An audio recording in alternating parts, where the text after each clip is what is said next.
Just a quick video to explain to those who have contacted us about these hearings that they're having about the so-called Russian influence on the past election, where they're making a big deal about the fact that 126 Americans might have been exposed to ads paid for by Russians.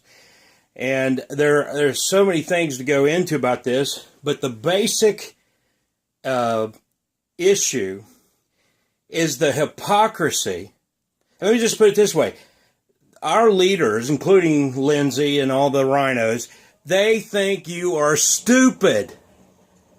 They think that just because Russia ran some ads, that influenced how you voted. Now, they don't have any problem with all the hip-hop music, with millions of kids and older ghetto thugs listening to hip-hop music that call for battering women, fornicating, and shooting cops. They don't say a word to Hollywood for all the movies they put out depicting preachers as pedophiles. All Christians are kooks. Conservatives are nuts. When you complain about that, they say, oh, people aren't influenced by that. We spend billions in advertising to influence people, but movies and things, music, that doesn't influence anybody. You bunch of lying hypocrites. You are up there on Capitol Hill right now as I'm making this video, pretending that you're all concerned about the survival of our democracy because Russia bought some ads and put them on Facebook and people saw them. And they're so impressionable and stupid, except for when it's Hollywood doing it. When Hollywood's doing it and attacking Christianity and attacking our constitutional republic, that doesn't influence anybody. But all of a sudden, when the Russians do it, and you want to paint this narrative that we should have had Hillary as a president and not Donald Trump, you're a bunch of propagandists. It's Orwellian. Go read 1984, people. As a matter of fact, guys like this know that you don't read. They know that Americans don't know history, and they know that Americans are suckers. If you don't believe that, go on Facebook and look at all the people, including mostly Christians, who will post and repost these fake news stories. Some of them are so stupid, you can't even imagine anybody believing they're true, and they just post them and believe it. So in their defense, I do believe a lot of people are stupid. But don't be a hypocrite.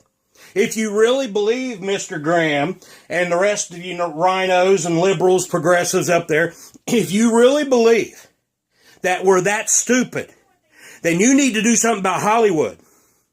You need to do something about the music industry. You need to do something about the news media. ABC, NBC, CBS, CNN, and all their local affiliates, they produce news with a completely liberal slant. And if you really believe what you're doing up there today, you'd be doing something about our fake, scripted, Orwellian news media. You'd be doing something about Hollywood. And you'd be doing something about the music industry. But you really don't believe this nonsense. It's an excuse for you to grab a hold of control of the internet, to turn it into a useless thing like our television and radio industries. They want the internet to be under the control of the government so they can shut down the little guy. It's the little guy who produced the Trump presidency. It's the little guy who's standing in the way in America of gun control. It's the little guy who's standing in the way of the New World Order. And the internet became the horrible monster that's keeping creeps like that from taking over. And so I'm urging you to share this video or make your own and share it to learn the truth. Get the facts that I just shared, just the basic truths about this situation. These people don't care about the ads being run on Facebook. They don't believe that influences people, and that's either that or they do, and they're going to lie about it. Either way, they know it's a scam. The purpose isn't, it has nothing to do with the election. It has everything to do with grabbing hold of and regulating our internet. It's to shut you down. And that's what it's all about. And if Americans sit back and don't say anything, they'll succeed. And you won't have anything on the internet, anything more than you have on your TV. You won't hear any more on the internet than you hear on the radio. It'll just become the big three means of government controlling, scripting, and propagandizing the people and getting you into lockstep with the new world order.